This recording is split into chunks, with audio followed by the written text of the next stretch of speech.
to close us out.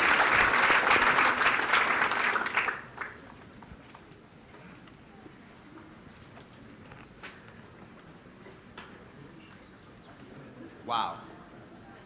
Thank you, Rula and Itamar. Thank you for the hard and necessary work you're doing every day. And thank you for bringing your transformational vision here to us in Canada. We're really hungry for this. We're so happy to have you here. Thank you.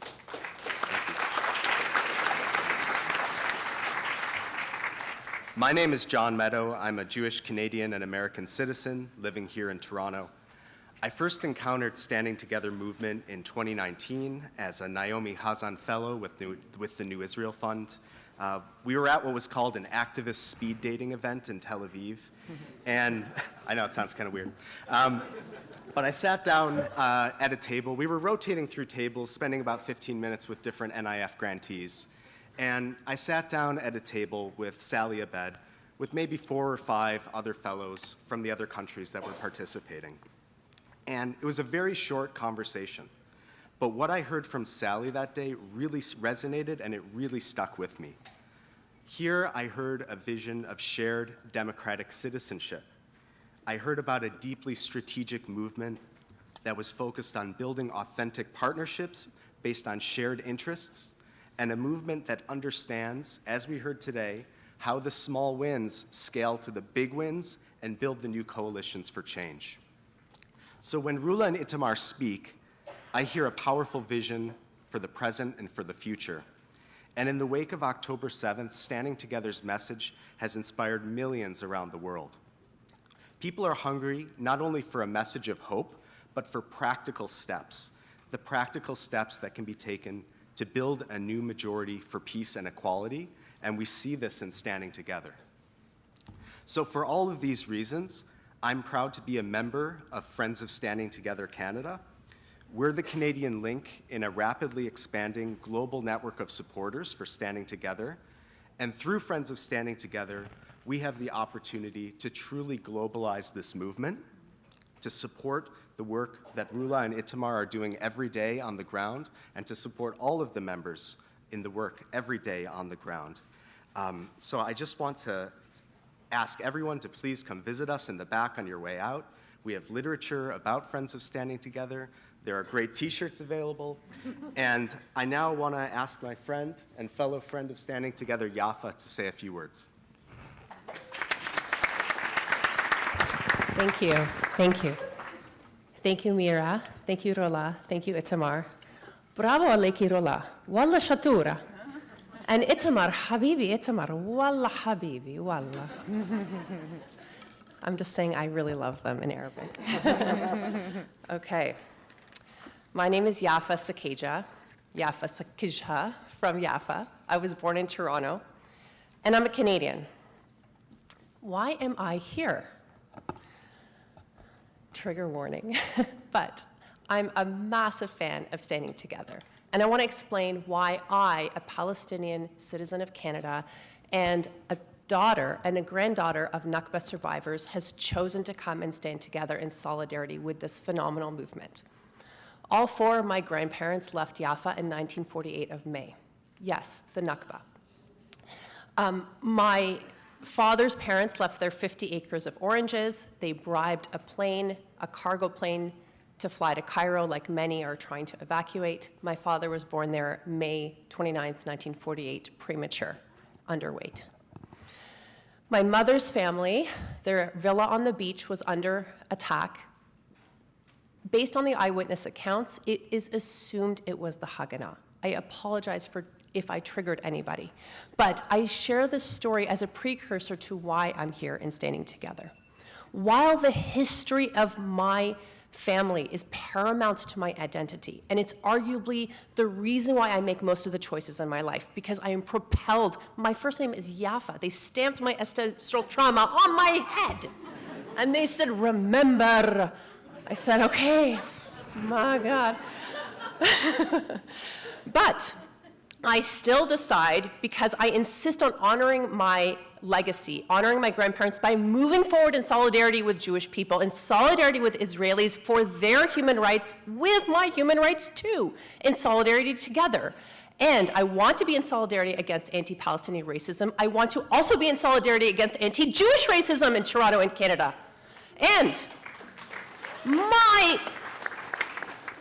100 years ago, my ancestors had eyewitness, firsthand history, watching some of the armed resistance that Palestinians chose, okay? So 100 years later, I stand here saying, 70 years ago, my family renounced violent methods. And 30 years ago, the PA also renounced violent methods. And I stand here to say, enough. So I respect everybody who asks questions. I respect Yasmin. I respect Maya. I respect Yara. And I say, of course we must ask these questions, of course. And we put down armed struggle a long time ago, for goodness sakes. So I know that so much of the Palestinian existence is not fair. And at the same time, I say, what choices and tools do I have to use to obtain equal rights and equal human rights for me and for you? What tools do I have? I know it's not fair that some of my Palestinian cousins are still stateless and still have no passport. However, I do have family that are Palestinian citizens of Israel. And guess what? They get their hair done at the Israeli coiffure and they say Toda before they go to vote in the Israeli Knesset. Because that is the choice that we make. That is the choice, to participate in the society, to vote. My God, vote. Palestinian citizens of Israel have a passport and the right to vote in the Knesset. And I know this is an important path to achieving equal human rights for both Israelis, both Jews and Palestinians and Muslims and Arabs. And after the terrible events of October 7th, the events when Gaza was under bombardment, by mid-October, people were asking, am I okay? Do I have family in Gaza? And while I have to tell you the truth, this is the honest-to-goodness truth, and you have to hear me out. While I feel like all the Gazawi people are my cousins, because everybody from Yafa walked south to 1948, except we had a little bit of cash in the home, we could bribe a plane and get out of there. Yes, I feel like everybody in Gaza is my cousin, but when people ask me, do I have family in Gaza? I did have a single family in Gaza. And who was that person? Thank God they're home now, but that was a hostage that was taken by Hamas. My family. Yes, half and half. What do you say? Shatzi, how do you say half and half? Hetzi. So when they said I have family, yes, my family is a hostage. So of course I'm empathizing. I'm a mother, I'm a boy mom. So of course I'm gonna empathize with the mothers, with the Israeli women. I'm gonna listen to them and believe them. And of course I am empathizing with the Palestinian women right now who are giving birth in Gaza without any medication. And all of it shatters my heart into a million pieces. But all of you, this is the story that brought me here to Standing Together, because in November, when I saw that New York Times article, I thought, yes, of course we have to stand together. And so before we get to housekeeping, the last thing I will say, before I ask you to open your wallets and donate $1 a month to Standing Together, just like I do, it's time that we repeat everything that Rula and Itamar and Alon Lee and Sally say. There's 14 million people on the land, and none of them are going anywhere. So it's time we demand equal justice and humanities for both Israelis and Palestinians, for Jews and Muslims, and the Christians and the Druze, and the agnostics and the atheists too. Maybe not the pagans. I'm just kidding. The pagans are okay. So, John, thank you, and let's talk about some housekeeping, John.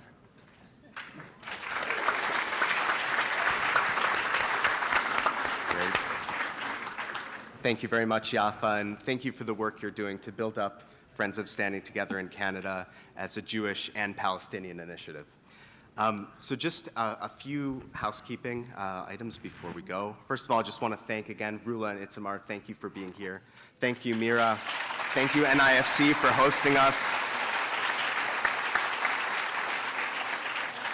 I want to give a big shout out again to the elected officials who are here tonight, to Minister Yara Sachs, to MPPs Jessica Bell, Jill Andrew, and Joel Hardin.